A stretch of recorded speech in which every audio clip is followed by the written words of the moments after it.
ସେଦିନ ଗିଆଁ ଖାଇବାକୁ ପ୍ରବଳ ଇଚ୍ଛା ହେଉଥିଲା।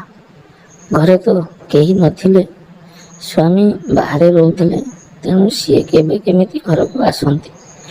କାହିଁକି କେଜାଣି ପ୍ରବଳ ମାତ୍ରାରେ ଇଚ୍ଛା ହେଉଥିଲା ଗିଆଁ ଖାଇବାକୁ। କିନ୍ତୁ କ'ଣ କରିବି?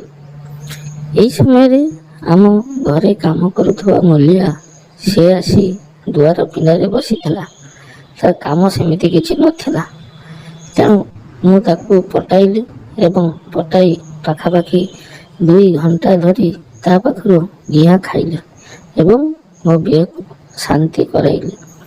ତ ଏସବୁ ଘଟଣା କିପରି ଘଟିଥିଲା, କେମିତି ହେଇଥିଲା, ସେସବୁ ବିଷୟରେ ମୁଁ ବର୍ତ୍ତମାନ ଆପଣଙ୍କୁ ଏହି ଭିଡ଼ିଓରେ କହୁଛି। ଭିଡ଼ିଓକୁ ଆପଣମାନେ ଶେଷ ପର୍ଯ୍ୟନ୍ତ ଦେଖନ୍ତୁ। ନମସ୍କାର, ମୋ ନାମ ରଜି।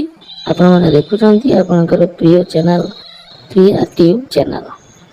ଏହି ଚ୍ୟାନେଲରେ ଆପଣମାନେ ହଟ୍ ଗିଆଁ ଗେଇଁ ଭିଡ଼ିଓ ସବୁ ପାଇବେ। ଯଦି ଚ୍ୟାନେଲକୁ ଆଜି ପର୍ଯ୍ୟନ୍ତ ସବସ୍କ୍ରାଇବ୍ କରିନଥିବେ, ତେବେ ଦୟାକରି ଚ୍ୟାନେଲକୁ ସବସ୍କ୍ରାଇବ୍ କରିବେ ଏବଂ ପାଖରେ ଥିବା ବେଲ୍ ଆଇକନକୁ ନିଶ୍ଚିତ ଭାବରେ ଚିପିବେ, ଯାହାଫଳରେ ଆମ ଚ୍ୟାନେଲରେ ଛଡ଼ାଯାଉଥିବା ଭିଡ଼ିଓର ନୋଟିଫିକେସନ୍ ସର୍ବପ୍ରଥମେ ଆପଣଙ୍କ ପାଖକୁ ଯିବ। ତ ଆସନ୍ତୁ, ଘରେ ଥିବା ମୂଲିଆକୁ କିପରି ମୁଁ ପଟେଇଲି ଏବଂ ତା ପାଖରୁ 2 ଘଣ୍ଟା ଧରି ଗିଆଁ ଖାଇ ମୋ ବିଆକୁ ଶାନ୍ତି କରାଇଲି, ସେ ବିଷୟରେ ମୁଁ ଡିଟେଲ୍ସ ଆପଣମାନଙ୍କୁ କହୁଛି। ଆମ ଘରେ କେହି ରୁହନ୍ତି ନାହିଁ। ମୋ ସ୍ୱାମୀ ବାହାରେ ରୁହନ୍ତି। ସେ 2 ମାସେ 3 ମାସେ ଥରେ ଘରକୁ ଆସନ୍ତି। ତାପରେ ମୋ ଶ୍ୱଶୁର ସେ ଏବଂ ଶାଶୁ ଏମାନେ 2 ଜଣ ସଦାବେଳେ ଘର କାମରେ ବ୍ୟସ୍ତ ରୁହନ୍ତି। ସକାଳୁ ବାଡ଼ି ପଟକୁ ଚାଲିଯାଆନ୍ତି, ସେଠାରେ କାମ ସାରି ପୁଣି 2 ପ୍ରହର ବେଳକୁ ଆସନ୍ତି। ଆମ ଘରେ ଜଣେ ମୂଲିଆ ଥାଏ। ସେ ମୂଲିଆ ବରାବର ଆମ ଘରେ ରୁହେ ଏବଂ କାମ କରେ। ଏଇ ଯେଉଁ ଦିନର କଥା ମୁଁ ଆପଣମାନଙ୍କୁ କହୁଛି, ସେଦିନ ତାର ପୂର୍ବ ରାତିରେ ମୋତେ ନିଦ ହେଲା ନାହିଁ। ସଦାବେଳେ ଗିଆଁ ଖାଇବାକୁ ଇଚ୍ଛା ହେଲା। ବହୁତ ସମୟ ଧରି ମୁଁ ମୋ ବିଆରେ ଆଙ୍ଗୁଠି ଖେଞ୍ଚିଥିଲି, କିନ୍ତୁ ଲାଭ କିଛି ବି ହେଇନଥିଲା, କାରଣ ମୁଁ ଶାନ୍ତି ପାଇପାରି ନଥିଲି।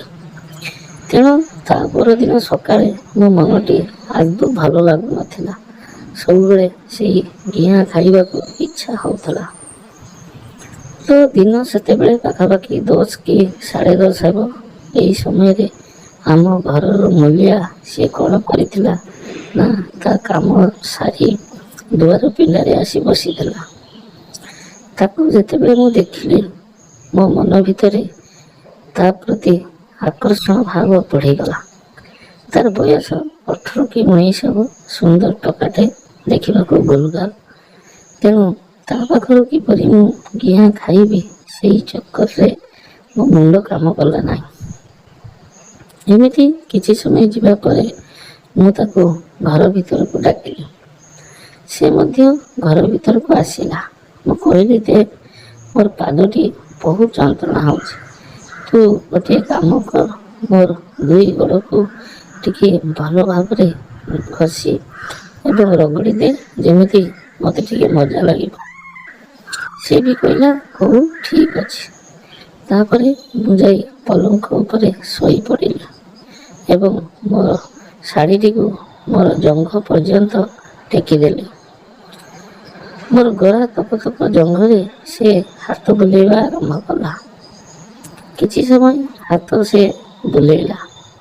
ତାପରେ ମୁଁ ଦେଖିଲି ତାର ହାତ ଆସ୍ତେ ଆସ୍ତେ ମୋ ଜଙ୍ଘ ଉପରେ ଷ୍ଟ୍ରଙ୍ଗ ହେବାକୁ ଯାଉଛି, କାରଣ ସେ ମୋର ସେଇ ଗଳା ତକ ତକ ଜଙ୍ଘ ଏବଂ ମୋର ଥଣ୍ଡା ଦେହର ସ୍ପର୍ଶ ପାଇସାରିଲା ପରେ ତା ମନ ମଧ୍ୟରେ ମଧ୍ୟ ଗିଆଁ ହେବା ପାଇଁ ଇଚ୍ଛା ହେଇଯାଇଥିଲା, କାରଣ ମୁଁ ତା ସେଇ ଗୋଡ଼ ମୋଡ଼ାରୁ ମୁଁ ଅନୁଭବ କରିପାରୁଥିଲି।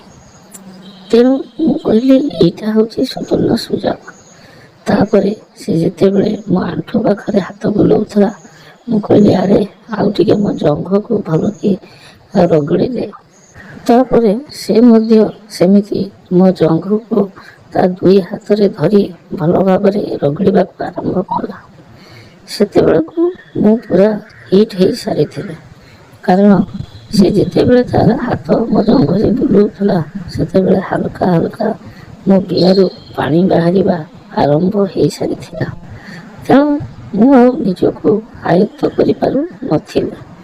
ତେଣୁ ମୁଁ ଭାବିଲି ଆଉ ଅପେକ୍ଷା କରି କିଛି ଲାଭ ନାହିଁ। ଏହି ସମୟରେ ମୁଁ କ'ଣ କଲି ନା ତାକୁ ଉଠି ପଡ଼ି ଜାବୁଡ଼ି ଧରିଲି ଏବଂ ସେ ବିଛଣାରେ ତଳେ ଶୁଆଇ ଦେଇ ତା ଉପରକୁ ପୁରା ଚଢ଼ିଗଲି। ସେ ଏତେ ଶୀଘ୍ର ଏସବୁ ଘଟଣା ଯେ ଘଟିଗଲା ସେ କିଛି ବୁଝିପାରିଲା ନାହିଁ।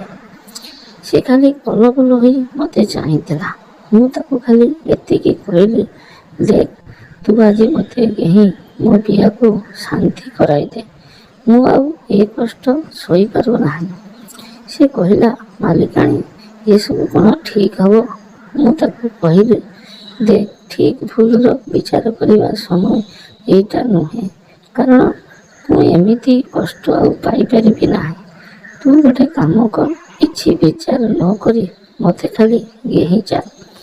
ଏହି କଥା କହି ମୁଁ ତାର ପେଣ୍ଟଟିକୁ ତଳକୁ ଟାଣିଦେଲି ଏବଂ ତାର ଲମ୍ବା ଭାଣ୍ଡକୁ ବାହାରକୁ ବାହାର କରି ଆଣିଲି। 6 ଇଞ୍ଚ କି 7 ଇଞ୍ଚର ଲମ୍ବା ଭାଣ୍ଡ। ସେ ଭାଣ୍ଡକୁ ମୁଁ ପାଟିରେ ନେଇ ଖାଲି ଚୁଚୁମି ଚାଲିଲି। 4-5 ମିନିଟ୍ ଯେତେବେଳେ ମୁଁ ଚୁଚୁମି ସାରିଛି ସେତେବେଳେ ସେ ମଧ୍ୟ ଆଉ ବିରୋଧ କଲା ନାହିଁ।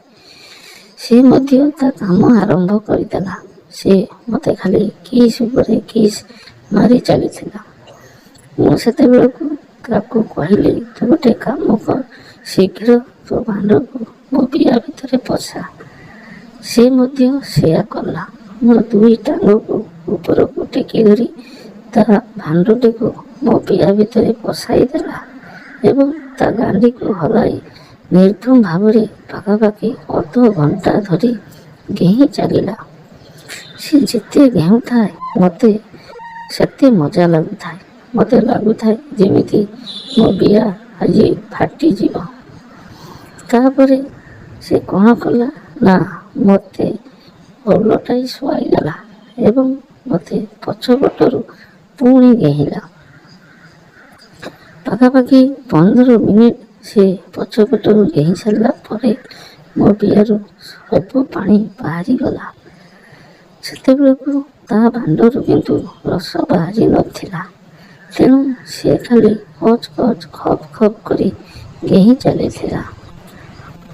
କିଛି ସମୟ ଏମିତି ଗେହି ସାରିଲା ପରେ ତା ଭାଣ୍ଡରୁ ମଧ୍ୟ ସବୁ ପାଣି ମୋ ବିଆ ଭିତରେ ଛାଡ଼ିଦେଲା। ତାପରେ ଆମେ ଦୁହେଁ ବହୁତ ସମୟ ଏମିତି କଣ୍ଡାକଣ୍ଡି ହେଇ ଶୋଇ ରହିଲୁ। ତାପରେ ଆମେ ଏମିତି ବହୁତ ଥର ଗିଆଁଗେଇଁ ହେଇଛୁ। ସେସବୁ ବିଷୟରେ ମୁଁ ଆପଣମାନଙ୍କୁ ପରବର୍ତ୍ତୀ ଭିଡ଼ିଓରେ କହିବି। ଯଦି ଭିଡ଼ିଓଟି ଆପଣଙ୍କୁ ଭଲ ଲାଗିଥାଏ ତେବେ ଭିଡ଼ିଓଟିକୁ ଲାଇକ୍ ଏବଂ ସେୟାର କରିବେ। ଚ୍ୟାନେଲକୁ ଯଦି ସବସ୍କ୍ରାଇବ୍ କରିନଥିବେ ତେବେ ଦୟାକରି ଚ୍ୟାନେଲକୁ ମଧ୍ୟ ସବସ୍କ୍ରାଇବ୍ କରିବେ। ରହୁଛି, ପୁନର୍ବାର ଦେଖା ହେବ ଅନ୍ୟ ଏକ ଭିଡ଼ିଓରେ। ନମସ୍କାର।